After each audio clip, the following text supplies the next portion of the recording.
رب ذوالجلال سے دعا ہے کہ اللہ تعالیٰ چینل کے دیکھنے اور سننے والوں کو ہمیشہ خوش و خرم رکھے اور اپنے فضل و کرم کی بارش جاری رکھے۔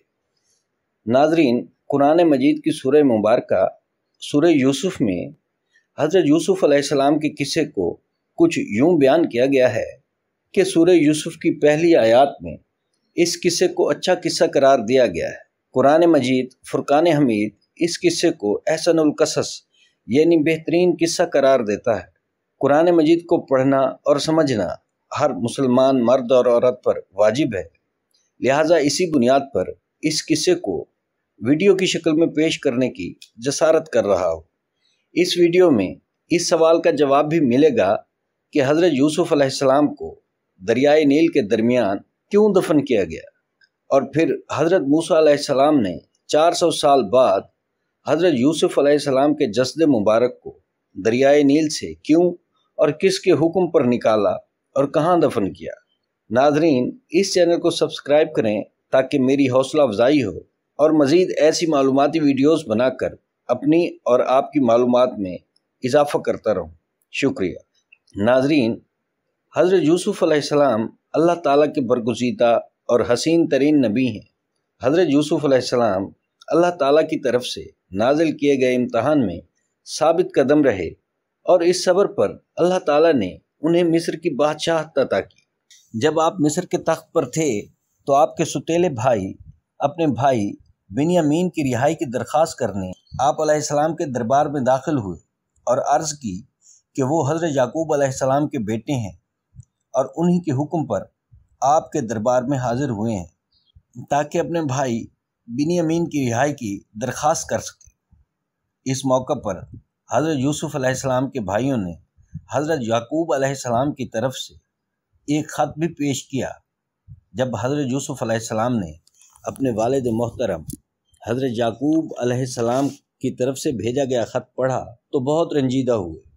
حضرت یوسف علیہ السلام نے ان کی طرف دیکھا اور انہیں بتایا کہ وہ ان کا بھائی یوسف ہے جس کو انہوں نے بچپن میں کنویں میں پھینک دیا تھا۔ یہ سن کر ان کے بھائیوں نے حضرت یوسف علیہ السلام سے معافی مانگی، جس پر اللہ کے نبی نے انہیں معاف فرما دیا۔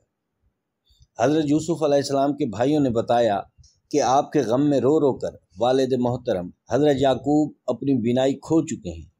اس پر حضرت یوسف نے اپنے بھائیوں کو اپنا کرتا دیا کہ جاؤ اور جا کر ابا جان کے چہرے پر میرا یہ کرتا ملو، اس سے ان کی آنکھیں ٹھیک ہو جائیں گی، اور پھر تم سب لوگ اپنے گھر والوں کو اپنے ساتھ لے کر میرے پاس مصر آ جانا۔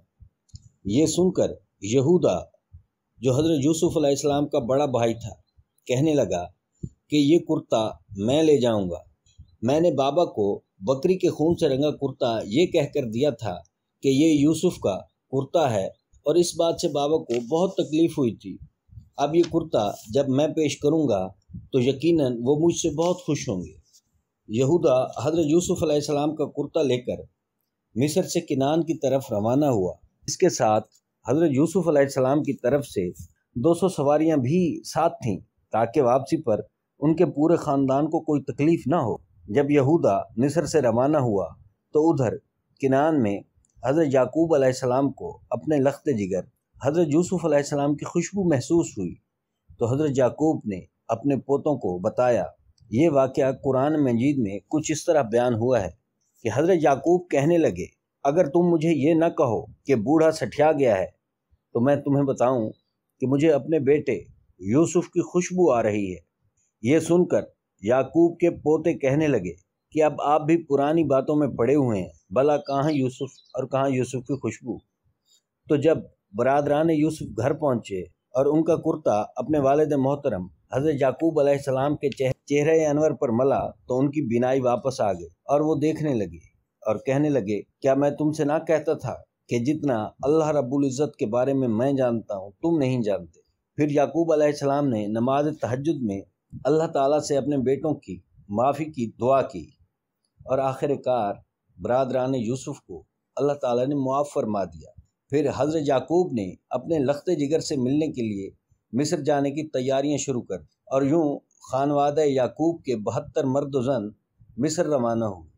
اور جب یہ خانوادہ یعقوب مصر کے قریب پہنچا تو حضرت یوسف علیہ السلام ایک جلوس کی شکل میں آپ کے استقبال کے لیے آئے، اور یہ جلوس راستے کے دونوں اطراف نہایت باادب طریقے سے حضرت یعقوب علیہ السلام کا منتظر تھا۔ حضرت یعقوب علیہ السلام نے اپنے بڑے بیٹے یہوذا سے دریافت کیا کہ کہیں یہ فرعون مصر کا لشکر تو نہیں۔ اس پر یہوذا نے انہیں کہا کہ نہیں بابا جان، یہ آپ کے فرزند حضرت یوسف علیہ السلام کا لشکر ہے جو آپ کے استقبال کے لیے آیا ہے۔ ناظرین، اس بات پر حضرت یعقوب علیہ السلام بہت حیران ہوئے تو حکم خداوندی سے جبرائیل علیہ السلام تشریف لائے اور کہنے لگے، اے نبی خدا، ذرا سر اٹھا کر دیکھیں کہ آسمان سے فرشتے بھی آپ کی اس خوشی میں شریک ہیں، اور ان فرشتوں میں وہ فرشتے بھی شامل ہیں جو آپ علیہ السلام کے غم میں غم زدہ رہے اور روتے رہے۔ اس کے بعد حضرت یعقوب علیہ السلام اپنے لخت جگر حضرت یوسف علیہ السلام سے بغل گیر ہوئے۔ 40 برس بعد ہونے والی اس ملاقات نے باپ بیٹے کو آپ دیدہ کر دیا۔ دونوں دیر تک بغل گیر رہے۔ پھر حضرت یوسف علیہ السلام اپنے خاندان کو لے کر اپنے دربار میں تشریف لائے اور اپنے والد محترم حضرت یعقوب علیہ السلام کو اپنے تخت شاہی پر بٹھایا، اور ان کے ارد گرد آپ کے 11 بھائی اور آپ کی ستیلی ماں بھی بیٹھ گئے، اور اس کے بعد رواج کے مطابق آداب شاہی بجا لاتے ہوئے درباریوں نے حضرت یوسف علیہ السلام کو سجدہ کیا۔ سورہ یوسف کی تفسیر میں لکھا گیا ہے کہ یہ سجدہ سجدہ تعظیمی تھا جو اس وقت جائز تھا۔ جب سب کے سب سجدے میں چلے گئے تو حضرت یوسف علیہ السلام نے کہا، اے بابا جان، یہ میرے پہلے خواب کی تعبیر ہے جو میرے رب نے سچا کر دیا۔ سب سے پہلے میرے رب نے مجھے اس کنویں سے نکالا اور مصر کے تخت پر بٹھا دیا۔ یہ سب میرے رب کی مہربانیاں ہیں کہ میں آپ علیہ السلام کو پورے خانوادے کے ساتھ یہاں مصر میں لایا۔ حضرت یوسف علیہ السلام کہنے لگے، میرے 11 کے 11 بھائی ستاروں کی مانند ہیں، اور میرے والد محترم سورج ہیں، اور میری والدہ چاند ہے۔ حضرت یعقوب علیہ السلام نے اپنی باقی زندگی حضرت یوسف علیہ السلام کے ساتھ گزاری۔ حضرت یعقوب نے حضرت یوسف علیہ السلام کے ساتھ تقریباً 25 سال گزارے، اور پھر آپ علیہ السلام کی وفات ہو گئی۔ اس طرح حضرت یوسف علیہ السلام نے اپنے والد محترم حضرت یعقوب علیہ السلام کو ان کی وصیت کے مطابق فلسطین میں حضرت اسحاق علیہ السلام کی قبر مبارک کے قریب دفن کیا۔ ناظرین، حضرت یوسف علیہ السلام نے 120 سال کی عمر پائی، اور 120 سال کی عمر میں آپ علیہ السلام اپنے خالق حقیقی سے جا ملے۔